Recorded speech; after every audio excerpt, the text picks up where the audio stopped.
투자는 건강하게 마음 편하게 오래.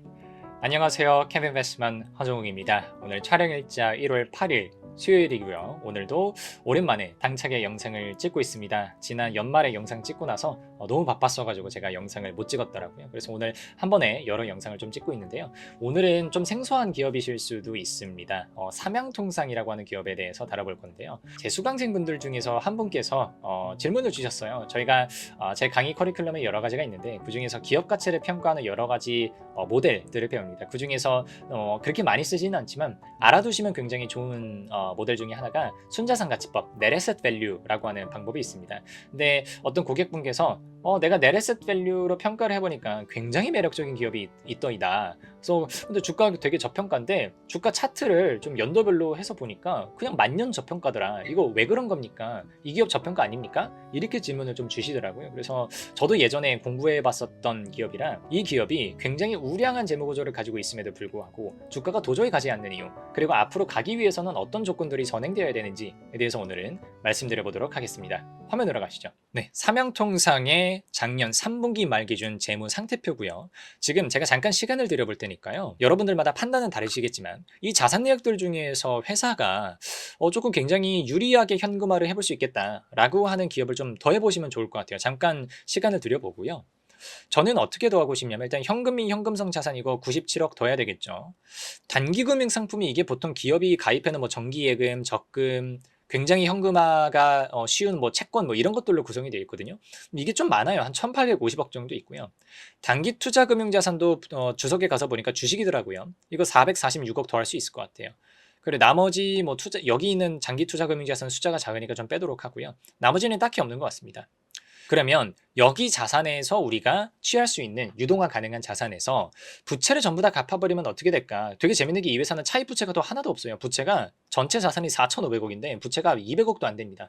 굉장히 재밌는 구조를 가지고 있는 회사예요. 이게 우리가 재무 구조를 굉장히 우량하다라고 해야 될지 아니면 기업이 아무것도 안 하고 있다라고 봐야 될지 조금 의문이 들기는 합니다만 어쨌든 굉장히 뭐 안정성 차원에서 정말 최고인 기업이죠. 그래서 정리해보면 이런 겁니다. 현금, 단기금융상품, 단기투자금융자산 이런 애들을 더해보니까 한 2,400억 조금 안 되게 나오더라고요. 유동화 가능한 자산이. 근데 부채가 188억이니까 이 자산으로 부채를 전부 다 상환한다고 가정을 하면 순유동화 가능 자산이 2,200억 정도가 나옵니다. 근데 보시면 삼양통상의 현재 시가총액은요. 1,500억이에요. 1,500억이라는 게 무슨 말이냐면요. 지금 순유동화 가능한 자산이 2,200억 원이죠. 시총이 1,500억이라는 얘기는 이론적으로는요. 극단적으로 제가 이 회사를 그냥 1,500억 주고 사버리는 거예요. 그리고 다른 거 자산 다 필요 없고 현금화 가는 것만 일단 다 빼. 현금화 가능한 것만. 그리고 부채 갚아버려. 그래도 순현금이 2,200억이 남는다는 얘기예요. 그러면 1,500억 주고 2,200억을 회수할 수 있으니까 그냥 앉아서 공짜로 700억을 땡길 수가 있죠. 이거 만약에 적대적 M&A 덤빈다 그러면 1,500억을 은행에서 대출을 받은 다음에 하면 무자본 M&A를 통해서 700억을 먹을 수가 있어요. 이 정도의 적대적 M&A도 가능한 상황이라는 거죠. 물론 최근에 주가 추이는 조금씩 올라오는 것 같기는 하지만 본질적으로 아직까지 Net Asset Value까지 도달하지 못했다는 상황에서 이게 도대체 왜 그럴까 하는 걸 알아보자는 거죠. 사실 첫 번째 이유는 지배구조보다도 사실은 이 회사가 하고 있는 사업 자체가 그렇게 매력이 없는 사업이긴 합니다. 뭐 피역 사업을 하고 있고요. 근데 오늘은 피역 산업 자체에 대해서는 조금 말씀을 아끼도록 하고 더 본질적으로 지배구조에 대한 말씀을 드려보겠습니다. 위에 보시면 이 회사 주주 현황이 진짜 웃겨요. 자사주로 지금 11%를 가지고 있고요. 최대 주주들이 57%를 가지고 있어요. 그러니까 회사가 움직이지 않는 회사입니다. 최대 주주의 지분율이 50%를 넘어가게 되는 순간 주주총회에서 나타나는 웬만한 안건들은 자기들 맘대로 할 수 있기 때문에 소액 주주들이 뭐 나선다고 해가지고 별 차이를 만들어낼 수가 없거든요, 기업에. 그러면 저 57%가 누구냐라고 보니까 허준홍 이분이 25%, 허남각 씨가 20%, 그리고 가족들 쭉 포함하니까 57% 들고 있다는 거예요. 참고로 말씀을 드리면 여기 허준홍 사장 같은 경우에는 GS 계열의 4세 분 중에 한 분이라고 제가 알고 있고요. 근데 이분들이 GS 계열에서 개인적으로 패밀리 차원에서 가지고 있는 회사가 삼양통상이라는 회사다. 이렇게 말씀드릴 수 있겠습니다. 근데 보시면 이런 거예요. 자, 그러면 허준홍 씨와 허남각 씨의 관계가 어떻게 되느냐를 재무제표 가서, 그러니까 사업보고서 가서 찾아보시면 허남각 씨가 대표이사이자 회장님이세요. 이분이 재직 기간이 58년 동안 재직하고 계세요. 그리고 허준홍 사장님이 여기 사장님이신데 이분도 17년째 재직을 하고 계세요. 근데 관계가 어떻게 돼요? 최대 주주 본인의 아버지 되십니다.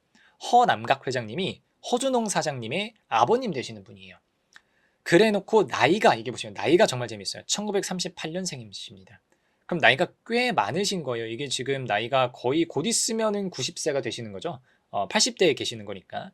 근데 저는 조금 재밌었던 게 뭐냐면 보통 이 정도가 되면 허준홍 사장도 나이가 되게 많은 거거든요. 75년생이니까. 그러니까 저보다는 충분히 많으십니다. 그래서 허준홍 사장한테 충분히 지분을 다 증여하고도 남았을 만한 그 정도인데 100% 증여를 아직까지 안 했어요. 그러니까 승계를 완전히 안 시켰다는 얘기죠. 그러다 보니까 이 회사 입장에서는요. 이 20% 지분율로 치면 20%에 해당하는 허남각 회장님의 지분이 허준홍 사장한테 100% 넘어가기 전까지는 사명통상 주가를 끌어올릴 유인이 단 한 개도 없다는 거예요. 괜히 상속세만 늘어나거든요. 그래서 주가가 안 간다라고 보는 게 저는 가장 강력한 원인일 거라고 첫 번째로 생각을 했었고요. 그리고 두 번째로 이런 것들이 좀 문제입니다. 그러니까 작년 12월에 나왔었던 건데 특수관계인으로부터의 주식의 취득 이렇게 나와 있었는데 자 보세요. 이 회사가 경원건설 주식을 매입을 해와요. 물론 원래도 관계기업으로 되어 있기는 했어요. 근데 저는 조금 안타까웠던 게 뭐냐면 취득 주식수 7,700개를요. 한 주당 300만 원에 사오면서 취득 금액이 이거는 100만 원 단위입니다. 237억 원이라고 하는 거금을 주고 경원건설을 자회사로 취득을 합니다. 근데 그러면 경원건설의 지분을 누구한테서 사오느냐? 허남각 회장님한테서 사와요. 그러니까 회장님이 경원건설을 개인적으로 이게 비상장 회사거든요. 가지고 있고 경영건설 주식을 또 조금 가지고 있는 삼양통상에 또 위에 20% 들고 있는 주주인 거예요. 그럼 삼양통상이 경원건설 주식 일부를 이게 몇 퍼센트죠? 예, 뭐 몇 퍼센트 지금 계산이 안 돼 있는데 주식의 일부를 237억 원을 주식을 사오게 되면 회사 돈이 어떻게 보면 허남각 회장님한테 237억 원이 빠져나간다고 볼 수가 있어요. 이게 적법하긴 해요. 이거를 저희가 뭐라 할 수는 없어요. 사실 이러니까 상법 개정이 더 필요한 건데 상법이 개정되게 되면 이거 충분히 문제가 될 수 있는 상황인데 어쨌든 할 수 있다는 거죠. 그러면은 여기 지금 80대 할아버님께서 237억 원 쫙 회수를 하시면서 이 나름의 굉장히 쏠쏠한 엑시트를 하실 수 있는 상황이고 근데 그게 상장법인의 자금, 자산으로 이루어지는 거다 보니까 기분이 좋을 수가 없다. 그러니까 이런 이슈들이 자꾸 발생을 하니까 이 기업이 자산 내역만 봤을 때는 네레셋 밸류가 굉장히 훌륭한 기업임에도 불구하고 주가가 갈 수 없는 이유가 이런 지점에서 나타난다는 거죠. 그래서 오늘은 삼양통상에 대해서 좀 좋지 않은 쓴소리를 하게 되었었는데요. 삼양통상이 네레셋 밸류가 굉장히 훌륭함에도 불구하고 주가가 못 가는 이유는 재무구조에 있지 않았습니다. 재무구조가 아니고 지분구조, 지배구조, 거버넌스에 있었다는 거 말씀을 드렸죠. 그러니까 앞으로 삼양통상의 주가가 그럼 적어도 네레셋 밸류에 준하는 수준까지 올라오려면 어떤 조건들이 좀 필요하느냐? 저는 크게 두 가지라고 생각을 합니다. 일단 첫 번째로 허남각 회장님의 지분이 허준홍 사장님한테 일단 가야 됩니다. 물론 가고 나서도 주가가 오른다는 보장은 제가 드릴 수 없지만 일단 가야 그래서 세금에 관련된 오너 패밀리 여러분들의 상속세, 증여세 관련된 이슈가 좀 해결이 되어야 조금 넥스트 스텝을 볼 수가 있을 것 같고요. 그리고 두 번째로 제가 마지막에 보여드렸었던 것처럼 자꾸 이런 이제 오너 엑시 지켜주기 이런 데 자금이 유용이 되거나 이렇게 되면 안 됩니다. 그러니까 개인 소액주주분들 입장에서는 굉장히 기분이 나쁠 수 있을 만한 소식이기 때문에 이런 것들이 해결이 되고 장기적으로 밸류업이 되어야 주가가 제자리를 찾을 수 있다는 점. 그래서 결론적으로는 재무제표만 보고 투자하시면 절대 안 된다는 점. 제가 재무제표, 재무 분석하는 거 강의하는 강사임에도 불구하고 이 부분은 여러분들께 꼭 강조드리겠습니다. 오늘은 여기까지 하겠습니다. 감사합니다.